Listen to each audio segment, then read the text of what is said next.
ঘটনার সূত্রপাত মঙ্গলবারের দিল্লি। অর্থমন্ত্রী অমিত মিত্রকে নিগ্রহের প্রতিবাদে বুধবার শহর জুড়ে কোথাও প্রতিবাদ, কোথাও বিক্ষোভ, কোথাও ভাঙচুর। প্রায় ৩৯ ডিগ্রি সেলসিয়াস তাপমাত্রার মধ্যেই আরও উত্তপ্ত শহর কলকাতা। আলিমুদ্দিন স্ট্রিট। বিক্ষোভের আজ সিপিএমের রাজ্য দপ্তর আলিমুদ্দিন স্ট্রিটেও। সিপিএমের রাজ্য দপ্তরের সামনে বিক্ষোভ দেখানোর চেষ্টা তৃণমূলের।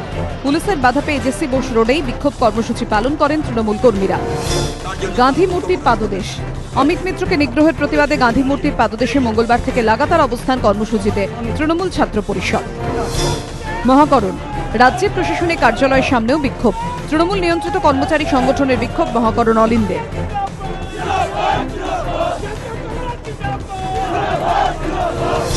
কলকাতা পুরসভা।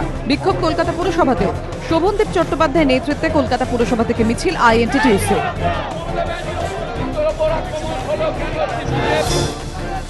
আলিপুর আদালত। অমিত মিত্রকে নিগ্রহের প্রতিবাদ আলিপুর আদালতও। তৃণমূলপন্থী আইনজীবী সেলের বিক্ষোভ মিছিল।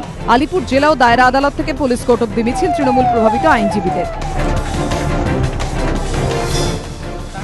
বেলেঘাটা। বেলেঘাটা রামমোহন মল্লিক গার্ডেন লেনে সিপিএমের অফিসে ভাঙচুর। অভিযোগ তৃণমূলের বিরুদ্ধে।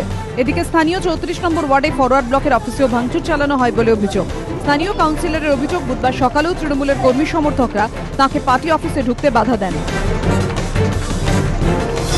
ফুলবাগানে তৃণমূল বিধায়ক পরেশ পালের নেতৃত্বে পথসভা। এরপর মিছিল যায় বেলেঘাটা পর্যন্ত। শিয়ালদা।